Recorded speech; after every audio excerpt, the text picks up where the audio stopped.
La mentira más cara de la historia financiera americana no fue un fraude contable, no fue un esquema Ponzi, no fue una burbuja de activos, fue una idea tan bien construida, tan profundamente integrada en la cultura del éxito occidental, que las 4 generaciones que la creyeron nunca sospecharon que estaban siendo robadas. La idea es esta, que el inversor competente es el que actúa, el que responde, el que capitaliza antes que la multidown. Esa idea le costó a la clase media americana más riqueza colectiva que la Gran Depresión, que la crisis de 2008 y que la burbuja de las .com sumadas. No porque las crisis no hayan destruido capital, lo destruyeron, sino porque la idea de que hay que actuar convirtió cada crisis en una trampa de doble filo. Primero el mercado caía, y después el inversor vendía en el peor momento, convirtiendo una pérdida temporal en una pérdida permanente. Tengo 99 años. He visto ese ciclo repetirse con precisión casi metronómica en 1932, en 1973, en 2001 y en 2008. 4 generaciones distintas. El mismo error, la misma justificación, el mismo costo. En 1932, familias que habían sobrevivido 3 años de depresión vendieron todo en el fondo exacto del mercado para preservar lo que restaba. El Dow Jones cotizaba en 41 puntos. 6 años después, en 1938, el Dow había subido 371%. Las familias que vendieron en el 32 no capturaron ese movimiento. Lo vieron desde afuera, sin posición, habiendo convertido pérdidas de papel en pérdidas reales en el único momento en que la paciencia habría invertido el resultado. En 1973, el argumento era más sofisticado. Ya no era pánico puro, era análisis. Inflación de 11,8% anual. Crisis del petróleo. El Dow cayó 45% entre enero de 1973 y diciembre de 1974. Economistas con credenciales impecables publicaron artículos en revistas académicas argumentando que el modelo de crecimiento capitalista americano estaba estructuralmente roto. La conclusión intelectualmente respetable en ese momento era salir del mercado de acciones y migrar hacia títulos del gobierno o hacia el oro. $10,000 invertidos en el índice Standard & Poor's 500 en enero de 1975, con reinversión de dividendos, valían $760,000 en 1995. El inversor que vendió en 1973 para protegerse del colapso estructural del capitalismo americano perdió uno de los ciclos de creación de riqueza más extraordinarios del siglo XX, y lo perdió por ser inteligente, por leer los análisis correctos, por actuar de acuerdo a la evidencia disponible en ese momento. Eso es lo que hace este problema tan difícil de resolver. No es que los inversores que cometen el error sean ignorantes. Es que el error tiene la apariencia perfecta de sabiduría en el momento en que se comete. En 2001, la narrativa era tecnológica. El argumento para vender empresas sólidas y comprar velocidad digital tenía la lógica de una época. Internet iba a cambiar todo. Las valuaciones tradicionales eran reliquias de una mentalidad anticuada. El precio que pagabas hoy era irrelevante frente al tamaño del mercado futuro que la empresa capturaría. Personas inteligentes, con MBAs de universidades respetables, construyeron modelos de evaluación que justificaban cualquier precio. Y cuando la burbuja colapsó, esas mismas personas vendieron sus posiciones en empresas sólidas como Coca-Cola, como Johnson & Johnson, como Procter & Gamble, para detener el sangrado. Vendieron lo correcto para huir de lo incorrecto. Y en 2002, con el mercado en el fondo, quedaron fuera de posición exactamente cuando debían estar comprando. El estudio Dalbar de 2023 documentó el resultado agregado de esas 4 generaciones de errores con una precisión que debería avergonzar a la industria financiera.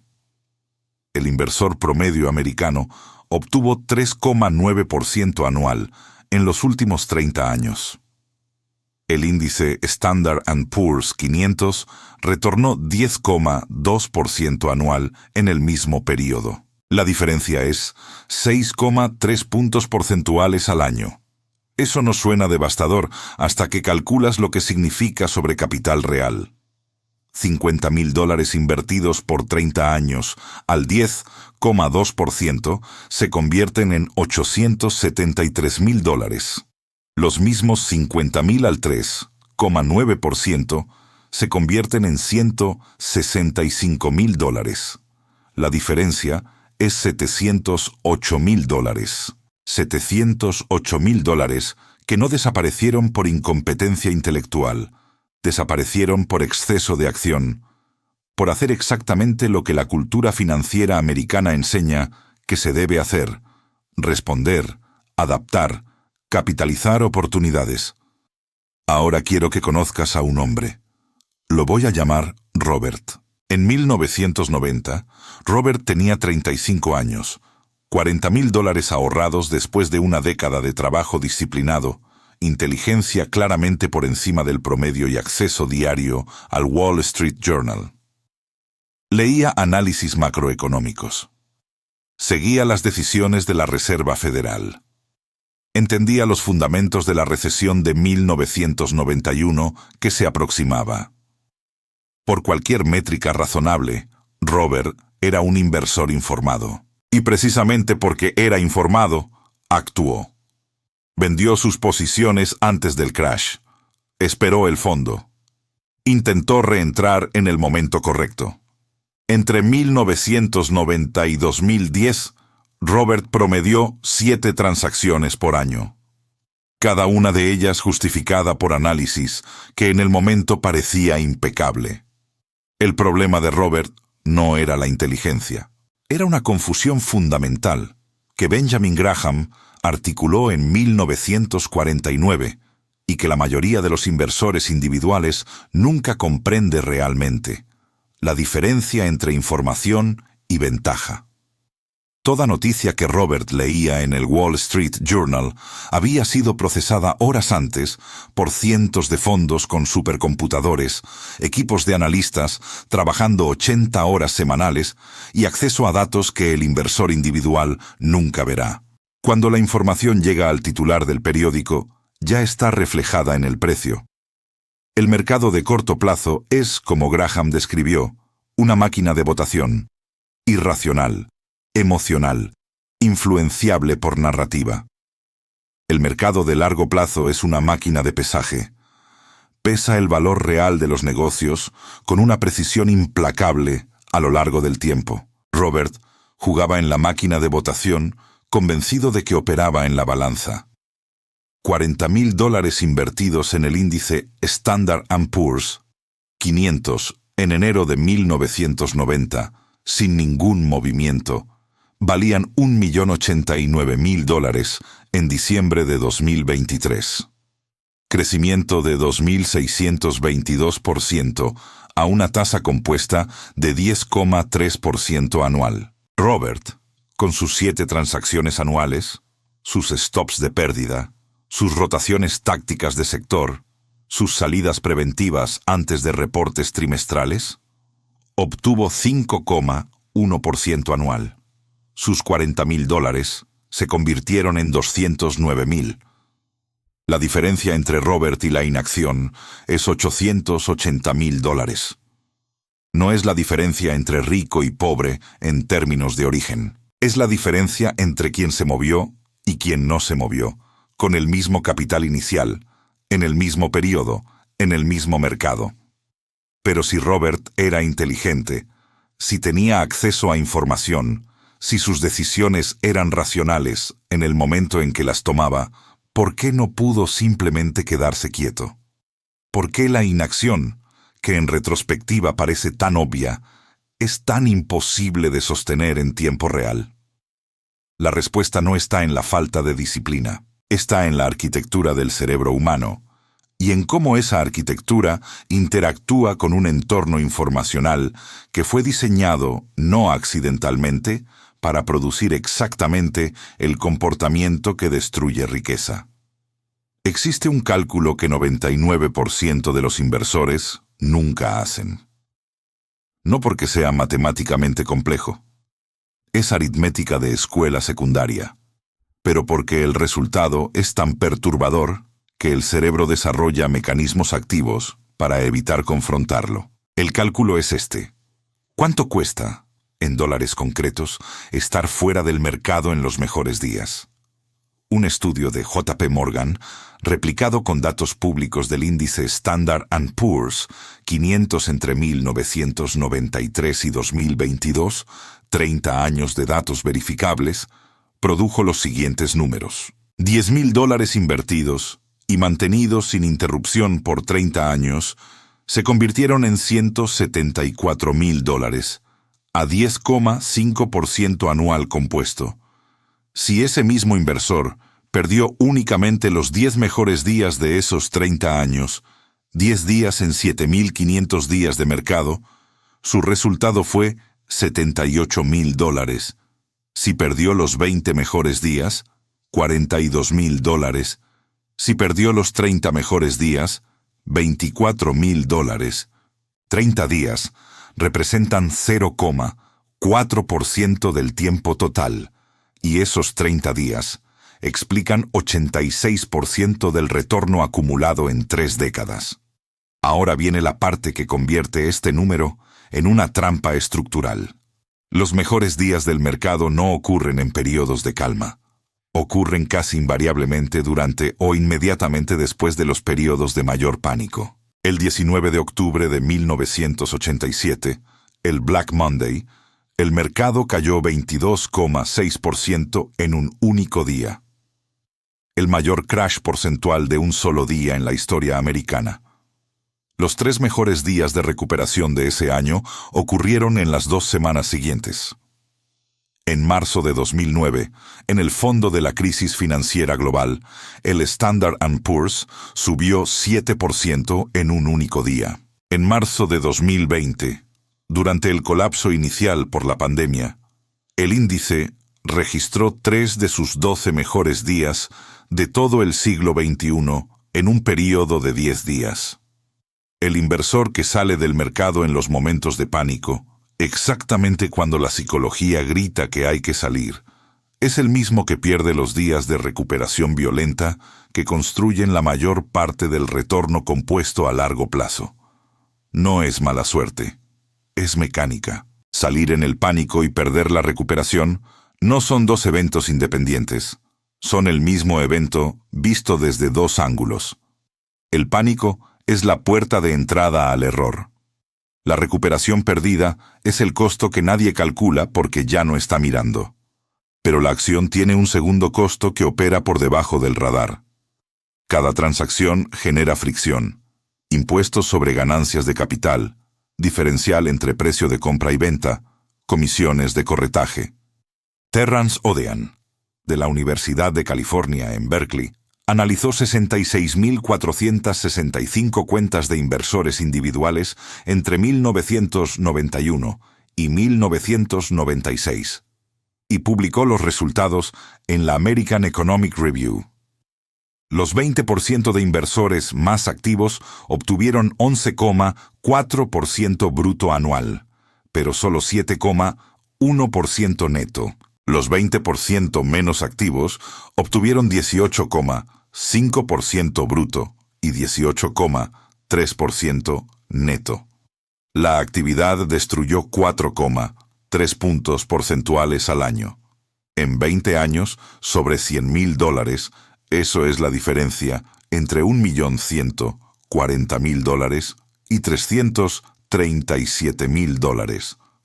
$803,000 evaporados, no por malas decisiones de selección de activos, por el simple acto de moverse con frecuencia.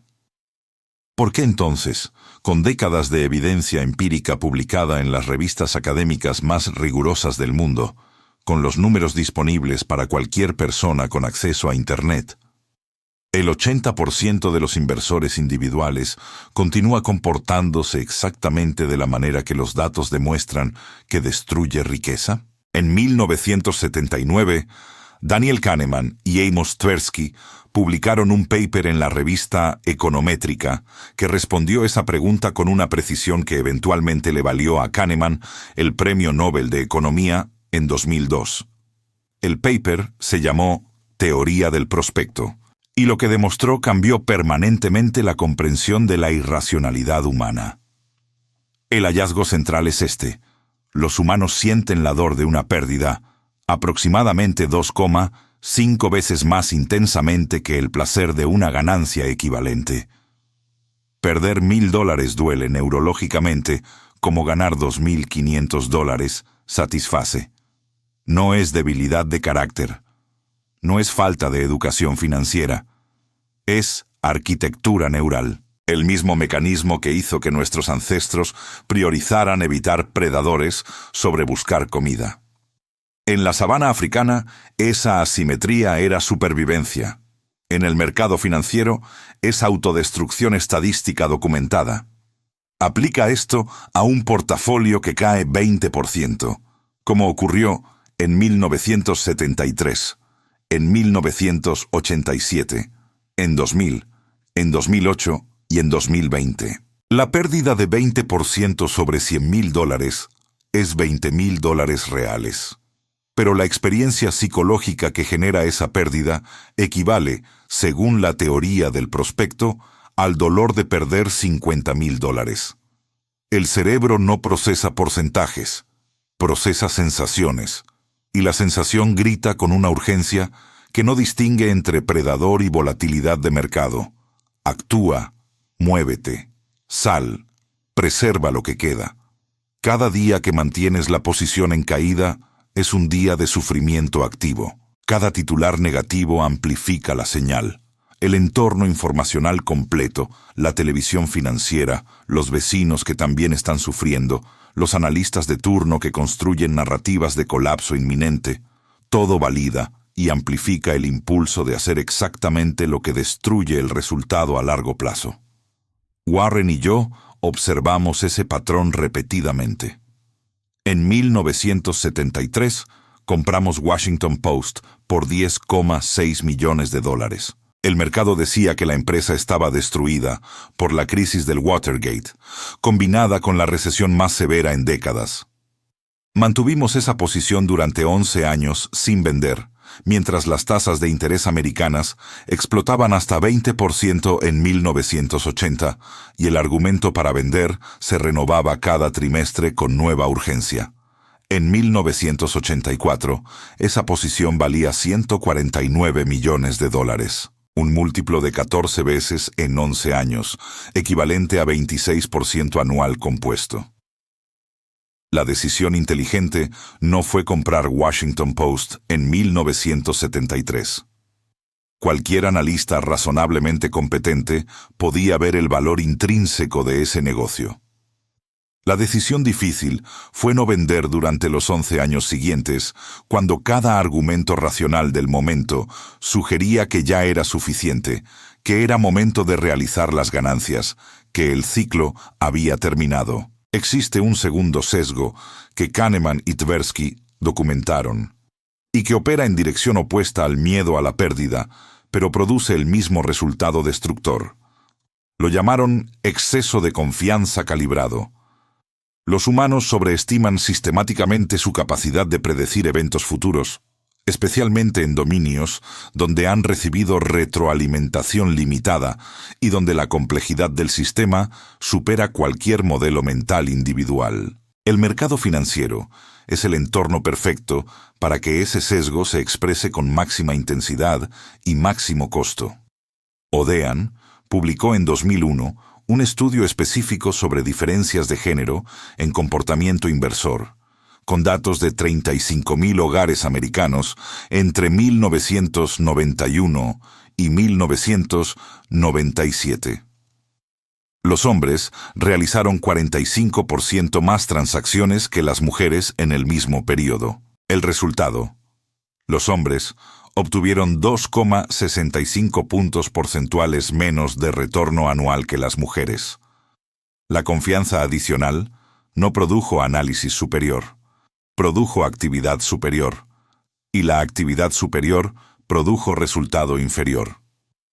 En 30 años, sobre $100,000, 2,65 puntos porcentuales menos al año es la diferencia entre $1,740,000 y $950,000. $790,000 destruidos por el exceso de confianza en la propia capacidad de timing. Pero hay una dimensión de este problema que va más allá de la psicología individual. Hay fuerzas estructurales que fueron construidas deliberadamente para explotar esos sesgos. Y esa es la parte que la industria financiera no tiene ningún incentivo en que comprendas. En 2023, la industria americana de gestión activa administraba aproximadamente $26 billones en activos. Cobra en promedio 1% anual en comisiones de administración. Eso es $260,000 millones al año extraídos de los portafolios de ahorradores, independientemente de si el gestor generó o destruyó valor. La estructura de incentivo es perversa por diseño. El gestor cobra sobre el volumen de patrimonio administrado, no sobre el retorno generado.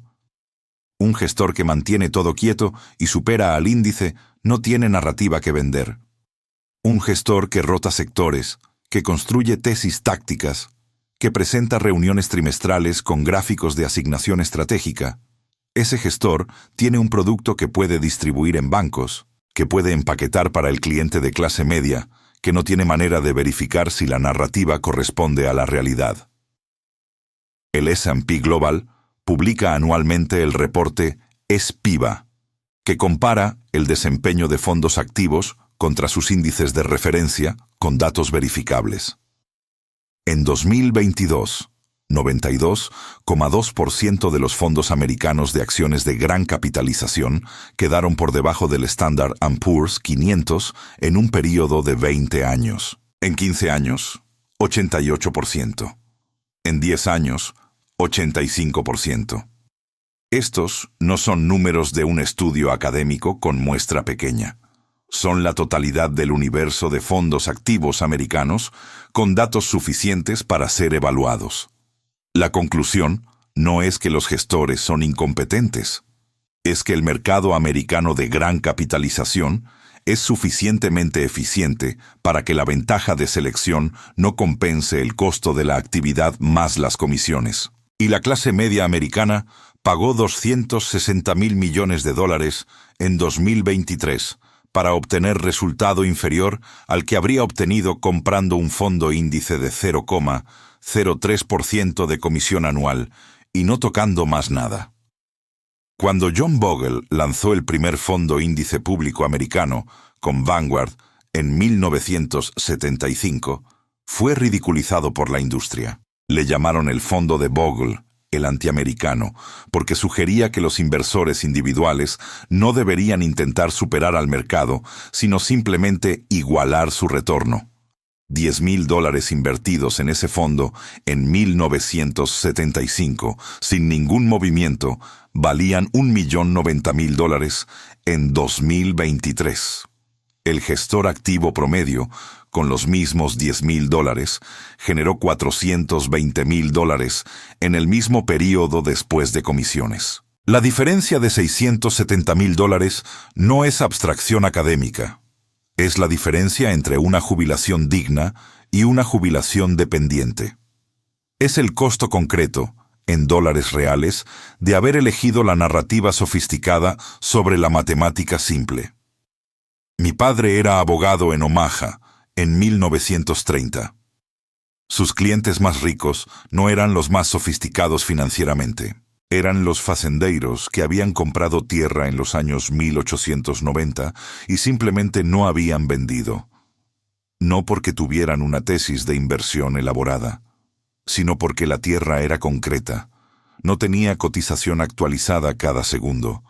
No había un noticiero a las 6 de la tarde diciéndoles que el precio había caído 3% esa semana.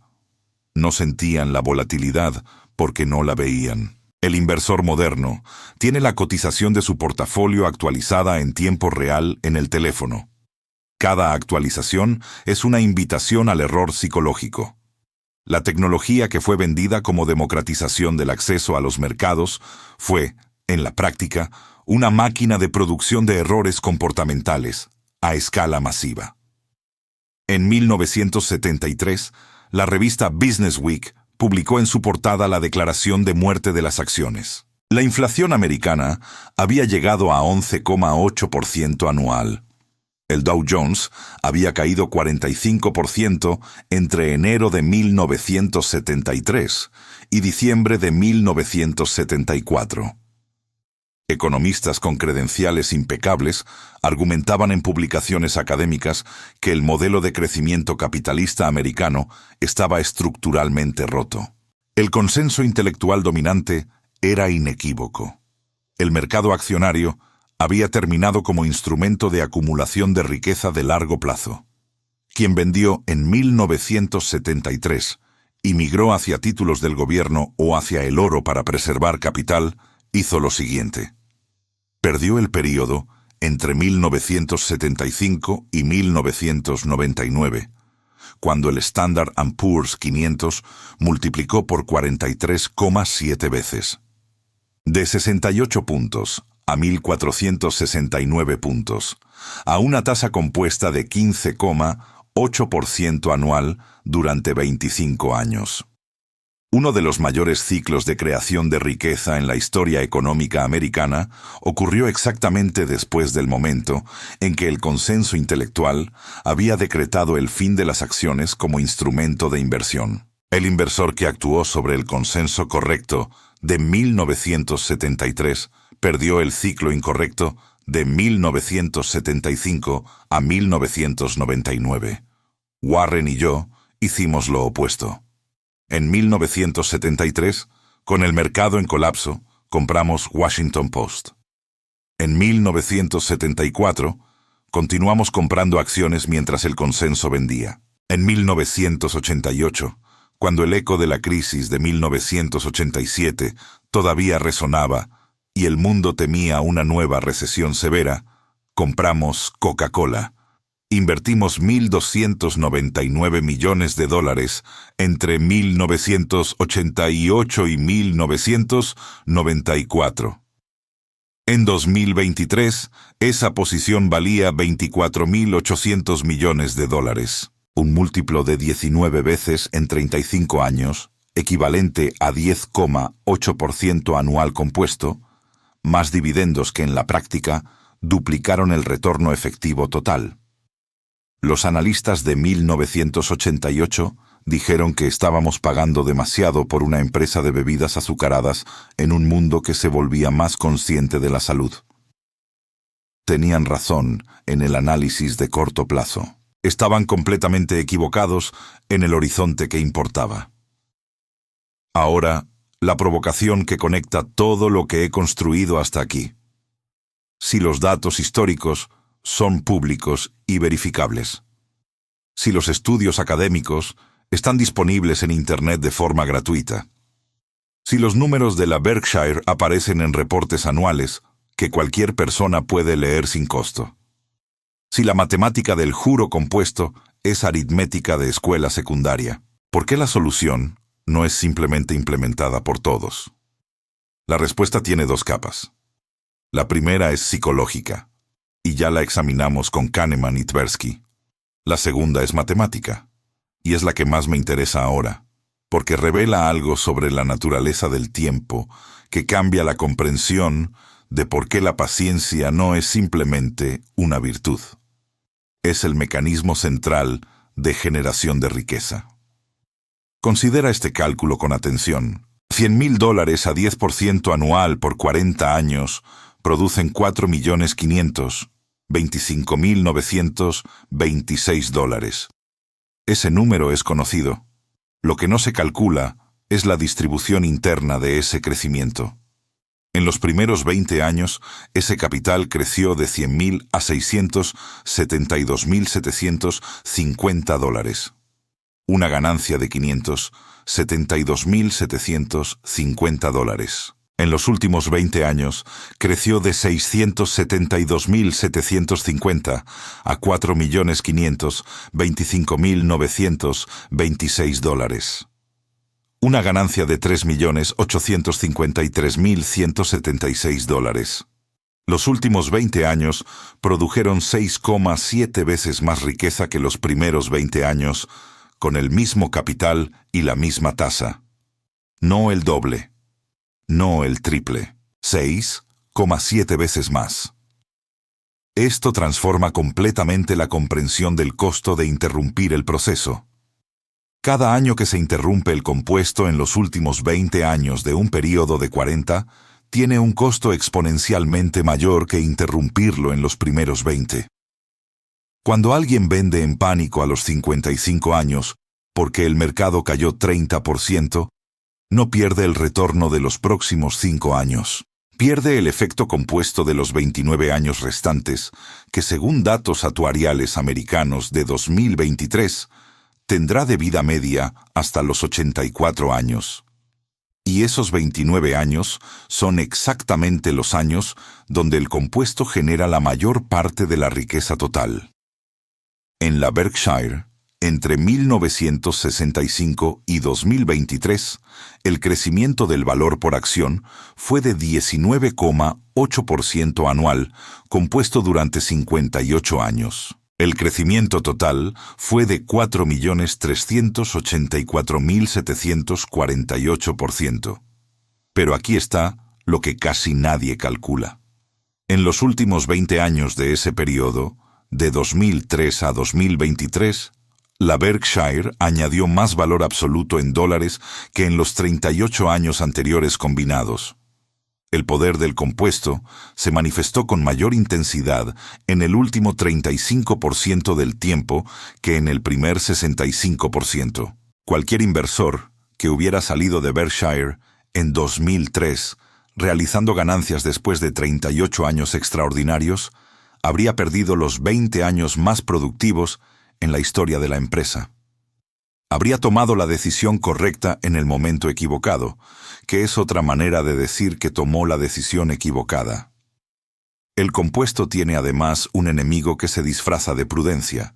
No es el pánico, que al menos es reconocible. Es la diversificación excesiva ejecutada en nombre de la gestión de riesgo. Y el costo de oportunidad que carga es tan brutal como el costo del pánico, con la diferencia de que opera más lentamente y con menos visibilidad, lo que lo hace más difícil de detectar y más fácil de mantener indefinidamente como política.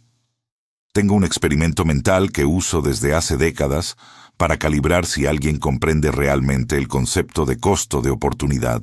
Le pregunto, si supieras en 1988 que Coca-Cola sería la marca de bebidas más valiosa del mundo en 2023, ¿habrías puesto 40% de tu portafolio en ella? La mayoría responde que sí, con convicción. Entonces hago la segunda pregunta. ¿Habrías mantenido esa posición sin vender cuando cayó 35% entre 1998 y 1999, y de nuevo 27% en 2009 y de nuevo 22% en 2020? El silencio que sigue a esa segunda pregunta contiene más información sobre el comportamiento real del inversor que cualquier cuestionario de perfil de riesgo diseñado por un banco. El costo de oportunidad de la diversificación excesiva se puede calcular con precisión. En 1988, con $100,000 disponibles, el inversor convencional habría distribuido 10,000 en Coca-Cola y 90,000 en otros 18 activos para reducir el riesgo de concentración. En 2023, los $10,000 en Coca-Cola, con dividendos reinvertidos, valían aproximadamente $2,100,000. Los $90,000 distribuidos en 18 activos con retorno promedio de mercado a 10% anual valían $1,620,000. Portafolio total, $3,720,000. Ahora calcula el escenario alternativo. 40.000 en Coca-Cola y 60.000 en el índice Standard & Poor's 500. Coca-Cola, $8.400.000. Índice, $1.080.000. Total, $9.480.000. La diferencia entre diversificación convencional y concentración calculada es $5.760.000 con el mismo capital inicial, en el mismo periodo, en el mismo mercado. $5.760.000 que no desaparecieron por mala suerte. Desaparecieron por seguir el consejo estándar de no concentrar posiciones. Warren me enseñó algo sobre diversificación que tomé años en digerir completamente. La diversificación es protección contra la ignorancia. Si no sabes cuál de 20 empresas va a ganar, diversifica entre las 20 y captura el promedio. Pero si entiendes con profundidad 3 o 4 negocios, si puedes calcular su valor intrínseco con razonable precisión, si tienes la convicción para mantener esa posición cuando el mercado temporalmente discrepa contigo, entonces diversificar entre 20 activos no reduce tu riesgo. Reduce tu resultado. La diversificación masiva es la confesión implícita de que no entiendes lo que posees. Y si no entiendes lo que posees, el problema no se resuelve con más posiciones, se resuelve con más comprensión. Pero el costo de oportunidad tiene una dimensión temporal que supera incluso la concentración versus diversificación. Es la dimensión del inicio. $10.000 invertidos a los 25 años a 10% anual producen $452.593 a los 65. Los mismos $10.000 invertidos a los 35 años producen $174.494 a los 65. La diferencia entre comenzar a los 25 y comenzar a los 35, con el mismo capital y la misma tasa, es $278.099. 2,6 veces más dinero por comenzar una década antes. No por ser más inteligente, no por seleccionar mejores activos, simplemente por comenzar 10 años antes y no interrumpir el proceso. Aquí está la tragedia que convierte ese número en algo más que una estadística. La mayoría de las personas gasta exactamente esos 10 años, entre los 25 y los 35, preparándose para invertir, aprendiendo más sobre el mercado, esperando tener suficiente capital para que valga la pena comenzar, esperando el momento correcto, esperando la certeza que nunca llega. Esos 10 años no existen más. El costo de haber esperado la certeza fue pagado en capital, no compuesto, que nunca regresa. No hay manera de recuperar una década de compuesto perdida. Se puede ganar más dinero, se puede invertir más agresivamente, pero el tiempo que el dinero no estuvo trabajando no se recupera con ninguna estrategia posterior. En 2007, Warren y yo acumulamos $44.000 millones en efectivo en la Berkshire. El mercado subía. Todo el mundo compraba. Los analistas escribían que éramos demasiado conservadores, demasiado anticuados, demasiado reacios al riesgo para entender el nuevo ambiente financiero. Nos llamaron irrelevantes. En septiembre de 2008, cuando el sistema financiero literalmente se congeló, comenzamos a comprar Goldman Sachs en condiciones que ningún otro inversor en el mundo podía negociar. Bank of America, General Electric. Compramos con términos preferenciales, que solo existen cuando el vendedor está desesperado y el comprador tiene efectivo real en el momento exacto en que el efectivo es más escaso. Esos $44.000 millones de efectivo ocioso no eran inacción. Eran paciencia estratégica transformada en poder de negociación en el único momento en que ese poder tenía precio. El efectivo que pareció cobarde en 2006 y 2007 se convirtió en la ventaja competitiva más brutal del mercado en 2008. Compara eso con lo que hizo la mayoría. Entre 2005 y 2007, con el mercado en ascenso continuo, Los inversores individuales promediaron niveles de inversión en acciones del 82% de sus portafolios, según datos de la Reserva Federal. En octubre de 2008, ese número había caído al 58%, porque habían vendido en el pánico del colapso.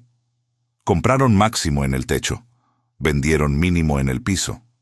Y luego, entre 2009 y 2019, mientras el Standard & Poor's subía 300%, gradualmente volvieron a comprar, pero con capital reducido por las pérdidas y con la cicatriz psicológica del 2008 que los hacía salir en cada corrección menor. El ciclo completo, de 2005 a 2019, produjo para el inversor promedio aproximadamente 4,1% anual. El índice produjo 9,8% anual en el mismo periodo. La diferencia, sobre $100,000 en 14 años, es la diferencia entre $376,000 y $1,090,000. $714,000 de diferencia generada enteramente por el comportamiento, no por el instrumento. A mis 99 años, habiendo observado el mercado americano durante más de 7 décadas, habiendo visto 4 colapsos que en su momento parecían definitivos, habiendo leído los argumentos de por qué cada uno de esos colapsos era diferente a los anteriores y por qué esta vez el sistema no se recuperaría, he llegado a una conclusión que no tiene nada de inspiracional y todo de matemática. El mercado americano ha sobrevivido la Gran Depresión, la Segunda Guerra Mundial, el colapso del sistema de Bretton Woods, la estanflación de los años 70, el crash de 1987, la burbuja de las .com, la crisis financiera global de 2008 y la pandemia de 2020. En cada uno de esos momentos, el argumento para vender era más sólido que el argumento para mantener, si mides solidez por el consenso intelectual disponible en ese momento. Y en cada uno de esos momentos, la inacción disciplinada produjo mejor resultado que la acción inteligente. Existe un último número que quiero dejarte con la precisión que merece, porque resume 50 años de observación mejor que cualquier argumento filosófico. Warren comenzó a gestionar dinero externo en 1956 con $100,000 de capital de socios. En 2023, la Berkshire Hathaway vale aproximadamente $780,000 millones en capitalización de mercado. Ese crecimiento, de 100,000 a 780,000 millones, no ocurrió porque Warren y yo tuviéramos información privilegiada que el mercado no tenía. No ocurrió porque desarrolláramos modelos cuantitativos de trading más sofisticados que los fondos de cobertura. Ocurrió porque encontramos negocios extraordinarios a precios razonables y después no hicimos nada durante décadas. La inacción no fue el subproducto de la estrategia, fue la estrategia. Pero la inacción que describo no es pasividad intelectual.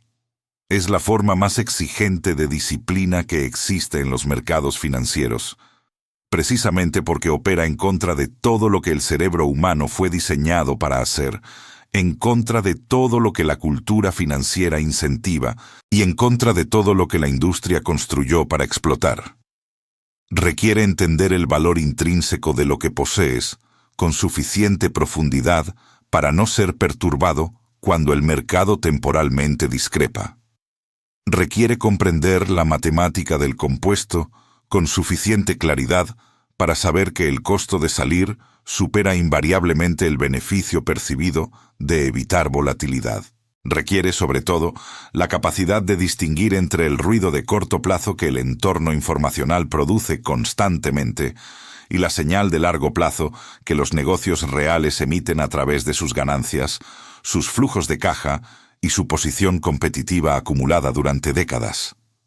En 1987, el día después del Black Monday, con el mercado caído 22,6% en un único día, el mayor crash porcentual de un solo día en la historia americana, Warren me llamó, no para discutir si debíamos vender, para preguntarme qué queríamos comprar. Esa inversión de instinto, comprar cuando todo grita vender, no era contrarianism por principio filosófico.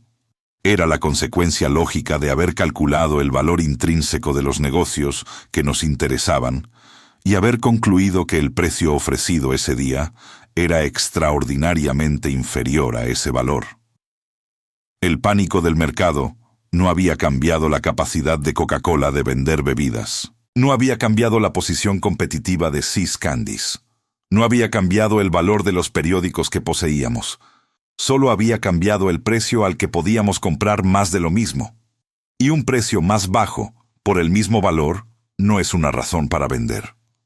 Es la definición exacta de una oportunidad. La pregunta que te dejo no tiene respuesta cómoda, y no voy a ofrecerte una. ¿Has escuchado la matemática? ¿Has visto los números de décadas de datos verificables? ¿Conoces el costo documentado de la acción versus la inacción? ¿Conoces los sesgos que tu cerebro va a activar la próxima vez que el mercado caiga 20%? Y la vez después, y la vez después de esa. Sabes exactamente qué va a pasar. La pregunta no es si entiendes el problema, es si vas a poder quedarte quieto cuando todo en tu entorno, en tu cerebro, en la pantalla de tu teléfono, en la conversación con tu vecino, en el análisis del experto de turno en televisión, grite que esta vez es diferente y que hay que actuar ahora. Eso no lo resuelve ningún libro. No lo resuelve ningún curso. No lo resuelve ninguna conversación con un asesor financiero. Lo resuelve únicamente la comprensión tan profunda de la matemática del tiempo que el ruido deje de tener poder sobre ti. Y esa comprensión, a mis 99 años, todavía es la cosa más escasa que he encontrado en los mercados financieros.